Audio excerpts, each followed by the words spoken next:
Hey, this is the Fight Nerd, and joining me today is the daughter of Bruce Lee and head of the Bruce Lee Foundation, as well as executive producer of the upcoming documentary I Am Bruce Lee, Miss Shannon Lee. Shannon, how are you today? I'm great, thanks. How are you? I'm good now. Let's just get right into this film. I had a chance to watch it. It's definitely one of the best Bruce Lee documentaries I've seen, if not the best. So can you tell us, in your opinion, what makes this film unique from all the other documentaries that have been made about Bruce Lee? I think there are a couple things that make this piece really unique. First of all, it's really done really well. It's very filmic in the sense that you don't get the sense that it's a bunch of people being interviewed in hotel rooms and there's, like dry voiceover sort of saying, and then this happened, and then this happened. It still tells the story of his life very beautifully and weaves it through the piece, but it's all through the voices of the people who knew him and the people who've been inspired by him. And there's a lovely sort of quality to the film that it has sort of this unifying look and feel. And I think that the director, Pete McCormick, did a great job of really, digging deep and asking salient questions and getting some emotion to come through, and also offering up a variety of opinions. So I think it's a really beautifully woven together piece that's not just an A to B story. It goes above and beyond that, and also is touching, I think. Yeah, we just spoke with Pete McCormick, in fact, earlier about the film, and that was one of the things he also liked was the little stories that every other person contributes to the story of Bruce Lee, essentially. Would you agree with that? That's really, in this case, it's the stories of the other people that have been affected by Bruce that have really made this documentary so powerful. Yes, I agree. It's one thing to, you get sort of, in a way, a much more complete picture because you don't just get the picture from people who knew him or worked with him, but you also get to understand him through his legacy in a way, through what he's left behind and the way he's influenced people who didn't know him. Now, the documentary features a ton of different people from not just martial arts, but from film, dance, music, and all sorts of different walks of life. So why do you believe that Bruce has been able to reach so many people who have done so many different things that aren't exactly martial arts? I think it's because, he was a very deep thinker and he wrote quite a bit. And, primarily he was focusing a lens on martial arts, but he was also just focusing a lens on himself as a person. And so a lot of his philosophies, I think, they speak to everybody, on sort of a very personal and individual basis because they're about life and how to meet life head on and how best to, walk through life. And they're also, when it comes to physical movement, it's really a lot about, how to look at physical movement, which can be applied to any sport, not just martial arts. And so I think you have athletes and then you who are inspired by his thoughts on physical movement and a philosophical approach to that, and efficiency of movement and all that sort of thing. And then you have people who are also just influenced by his philosophical thoughts on life and self-actualization and honest self-expression and all those things that we can apply to ourselves no matter who we are. With so many people in this film, like Ray Boom Boom Mancini, Mickey Rourke, Ed O'Neill, Taboo from the Black Eyed Peas, people like that discussing how Bruce affected their lives, which person that was interviewed here would you say had the most powerful or surprising reaction about Bruce that you heard? That's a good question. It's really hard to say for me because everybody's description is very personal to them, and that's what I love about it. I love hearing,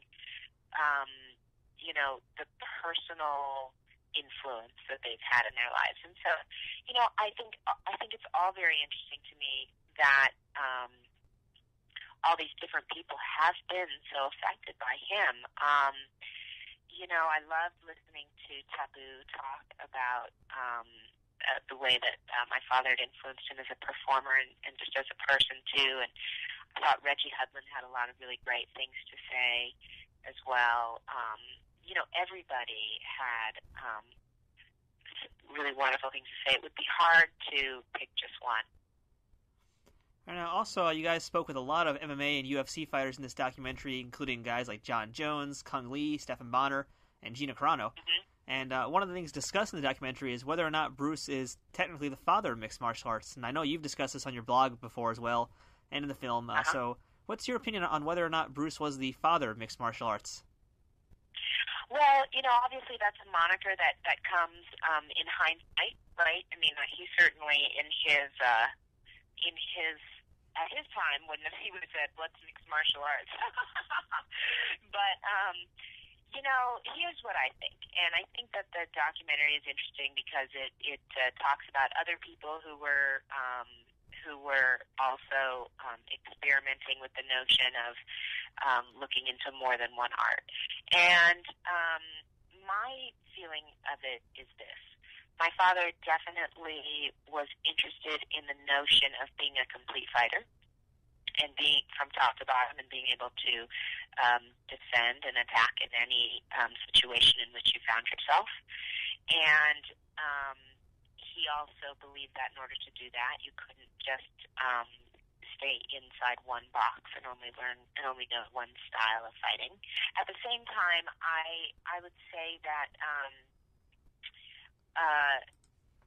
Jeet Kune Do is something that instead of looking at it as a combination of many arts, which is really what mixed martial arts is, it's really more about distilling things down to the most simplistic forms of movement, and whether those are grappling movements or stand-up fighting movements. And so, on the one hand, he created a style or movement of martial arts that was about personal freedom, which is I think, indicative of where mixed martial arts came from, about needing to be a complete fighter from top to bottom.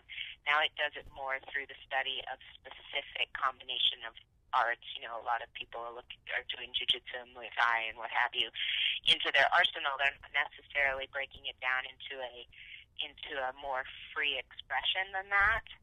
But as to the other people who were looking into these types of things at the same time as my father, I think the thing that can be said is that my father shared what he was doing with the world.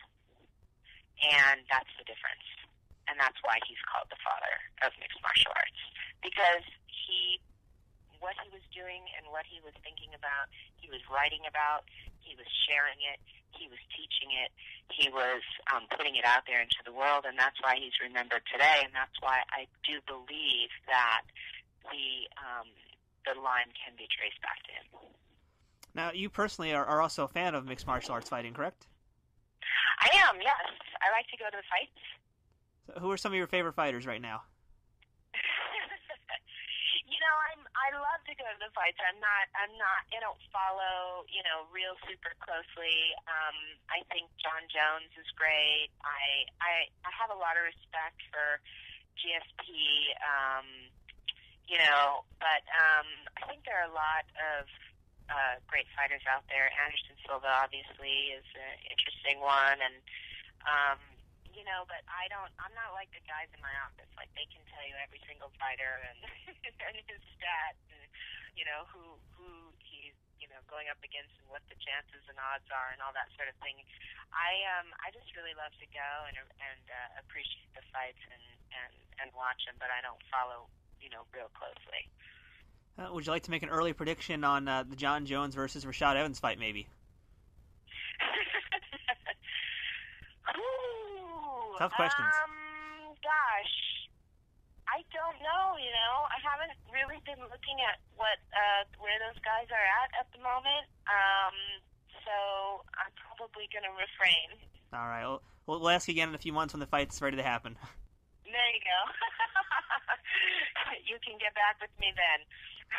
All right, now, also definitely something I want to talk about is the Bruce Lee Foundation opened up a new museum last year. So just tell us a little about what the Bruce Lee Action Museum is and where it's located. The museum is not actually open yet.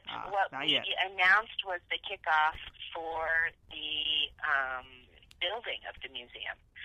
So actually, in October of last year, we had our initial fundraiser, and it was a smaller one, just to sort of begin the process, raise a little funds to start the process of building toward ultimately creating the Bruce Lee Action Museum in the Seattle area.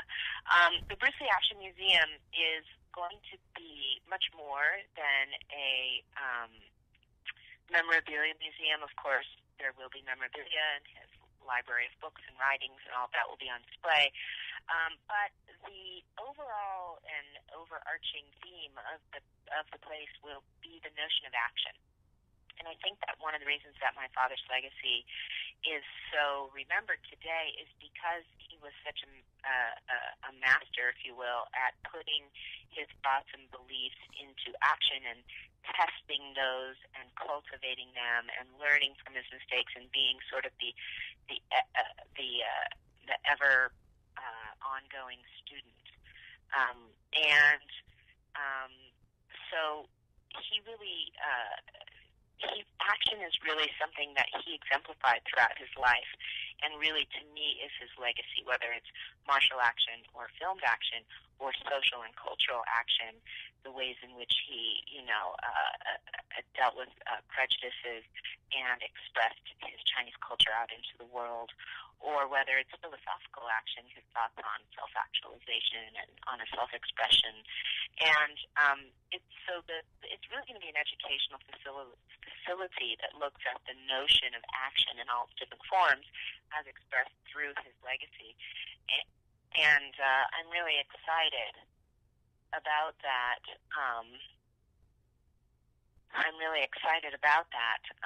Because I think that it'll be a really beautiful place when it's finished. But we are having our big major capital campaign fundraiser on November 3rd in Seattle of this year. We're just putting that together and planning that. And I'm actually going to be up in Seattle on the 9th next week for the premiere of I Am Bruce Lee and doing a Q&A afterwards, right after we have our planning meeting for the fundraiser. So it's going to be an exciting place when it's ready. Yeah, I'm definitely looking forward to checking it out once it is set up, and also looking forward as well. 2013 is also going to be the 40th anniversary of Enter the Dragon, the film that really basically changed the way Americans look at martial arts films. So are there any plans you could discuss at this early phase to celebrate the anniversary of that film? That's something that we're just starting to talk about right now, because 2013 is coming up, but definitely we will be celebrating the 40th anniversary of the film, and it'll also be, of course, the 40th anniversary of my father's passing. So you can definitely expect there to be some events, and we're just starting to reach out to Warner Brothers to see if there's something that we can do together in celebration of the film. So I would say stay tuned and follow us on our site or on our Facebook or Twitter and what have you, and we will definitely be letting people know about that. Oh, I definitely hope that something does happen in theaters. I was too young, unfortunately, to see any Bruce Lee films in theaters, so I'd really love to see them, nowadays, especially with a whole new generation to be able to watch it. Yeah, that would be great. That really would be great. Now, just speaking from the heart personally as well, I've always admired you and your mother for the strength when it comes to doing so many interviews about your father, and I just wanted to ask, what does it mean for you to see his legacy continue on in such a positive way so many years after his passing? It's really quite an amazing thing, because it's been really an evolution for myself and for my mom as well. I remember my mom always saying that, my father passed away before Enter the Dragon came out in theaters. And so, of course, when the movie came out, there was a big, it was very successful, and so there was a big uproar, oh, who is this Bruce Lee guy? And, oh, no, he's passed away. And then his Hong Kong films were released, around the world, and so for a while, there was this continued interest in him, even though he had passed away. But my mom always thought, well, that's going to die down at some point because he's not here. But it's been sort of a period of adjustment for us all these years to come to understand that, in fact, no, it's not dying down, and that it really has become, for me anyway, quite an inspiring thing for me and an honor to be able to keep his legacy, which I view to be such a very positive and inspiring legacy, going and out there for, people to encounter and to learn from and to come into contact with, all these years later, and hopefully for many more years to come. And on that same topic, I mean, why do you think Bruce Lee is still so relevant nearly 4 decades after his passing? He was really, no surprise, I guess, in a way, but he was really ahead of his time. He was thinking about things and creating things that really only now are really starting to become are really now coming to the fore. Mixed martial arts being a great example. Things that we take for granted now, like protein shakes and sparring, protective sparring gear and stuff, didn't exist back when he was